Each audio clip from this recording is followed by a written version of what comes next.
लंबी बीमारी के बाद केंद्रीय मंत्री रामविलास पासवान का कल शाम निधन हो गया। वो 74 साल के थे। पासवान के निधन पर प्रधानमंत्री मोदी ने दुख जताया और कहा कि उन्होंने एक दोस्त और सहकर्मी को खो दिया है। रामविलास पासवान के सम्मान में आज राजकीय शोक का ऐलान हुआ है।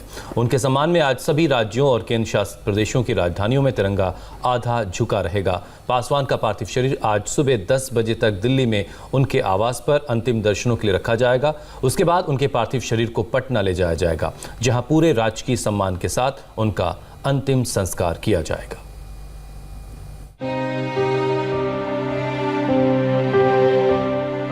पांच दशक लंबी पारी खेलने वाले रामविलास पासवान राजनीति के उन चंद सूरमाओं में से थे जिनकी प्रासंगिकता कभी भी खत्म नहीं हुई।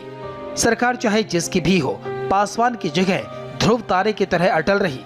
74 साल के पासवान के कुछ दिनों पहले दिल्ली के एस्कॉट हॉस्पिटल में हार्ट सर्जरी हुई थी। कल उनकी तबीयत अचानक खराब हो गई और शाम 6:05 पर उन्होंने अंतिम सांस ली। पासवान के बेटे चिराग पासवान ने ट्वीट कर अपने पिता के निधन की खबर दी। पापा, अब आप इस दुनिया में नहीं हैं, लेकिन मुझे पता है आप जहां भी हैं हमेशा मेरे साथ हैं। पासवान भारतीय राजनीति के वो सितारे थे जिन्होंने फर्श से अर्श तक का सफर तय किया। पिछले 6 साल से वो मोदी सरकार में थे और खाद्य आपूर्ति मंत्रालय का कामकाज संभाल रहे थे। अपने सहयोगी के जाने के बाद प्रधानमंत्री नरेंद्र मोदी ने दुख जताया। पीएम ने ट्वीट पर लिखा, दुख बयान करने के लिए शब्द नहीं है। देश में ऐसा शून्य पैदा हुआ है जो शायद कभी नहीं भरेगा। पासवान जी का निधन मेरे लिए व्यक्तिगत क्षति है। मैंने एक ऐसा मित्र और सहकर्मी खोया है जो पूरे जुनून के साथ हमेशा सुनिश्चित करना चाहता था कि प्रत्येक गरीब व्यक्ति सम्मान पूर्वक जीवन बिता सके। प्रधानमंत्री के अलावा तमाम बड़े नेताओं ने भी उनके जाने पर दुख जताया। एक फायर ब्रांड लीडर के रूप में हमने देखा था, गरीबों की चिंता करने वाले, समाज के अंतिम पायदान पर खड़े व्यक्ति की चिंता करने वाले, और साथ ही साथ वह किसी भी सरकार में मंत्री रहे, लेकिन सभी पार्टियों में बराबर की दोस्ती, सबको साथ लेकर के चलना। वो बहुत नेक आदमी थे, अच्छे आदमी थे। पिछले 4 दशकों से मैं उनको जानता था। कभी हम विपक्ष में रहे, कभी वो विपक्ष में रहे और कभी हम साथ इकट्ठे भी सरकारों में रहे। और डाउन टू अर्थ है। लगभग 2 दशक पुराना उनके साथ एक आत्मीय संबंध रहा।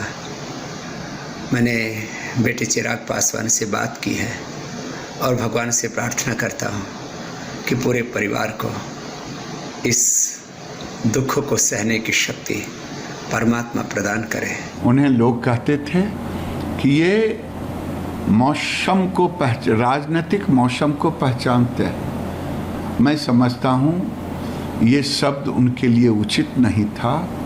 वो समाज के मर्म को समझते थे।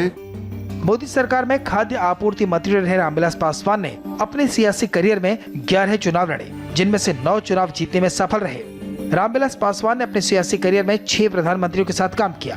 पहली बार वो 1989 में बीपी सिंह की सरकार में मंत्री बने। दूसरी बार 1996 में देवेगौड़ा और गुजरात सरकार में रेल मंत्री रहे। 1999 में अटल सरकार में वो संचार मंत्री बने। 2004 में वो यूपीए सरकार का हिस्सा बने और रसायन मंत्री रहे। 2014 में एनडीए में शामिल हुए और नरेंद्र मोदी की सरकार में खाद्य आपूर्ति मंत्री बने। पासवान के राजनीतिक सफर की शुरुआत 1960 के दशक में विधायक के तौर पर हुई। आपातकाल के बाद 1977 के लोकसभा चुनाव से वो तब सुर्खियों में आए जब उन्होंने हाजीपुर सीट पर 4 लाख वोटों के रिकॉर्ड अंतर से जीत दर्ज की। रामविलास पासवान के सम्मान में आज राजकीय शोक की घोषणा की गई है। उनके सम्मान में आज सभी राज्यों और केंद्र शासित प्रदेशों की राजधानियों में तिरंगा आधा झुका रहेगा। पासवान का पार्थिव शरीर आज सुबह 10 बजे दिल्ली में उनके आवास पर अंतिम दर्शनों के लिए रखा जाएगा। उसके बाद उनके पार्थिव शरीर को पटना ले जाया जाएगा, जहां पूरे राजकीय सम्मान के साथ उनका अंतिम संस्कार किया जाएगा। और अब इंडिया टीवी के दर्शकों के लिए एक जरूरी सूचना। आज से इंडिया टीवी पर सुबह 9 बजे एक नए न्यूज बुलेटिन की शुरुआत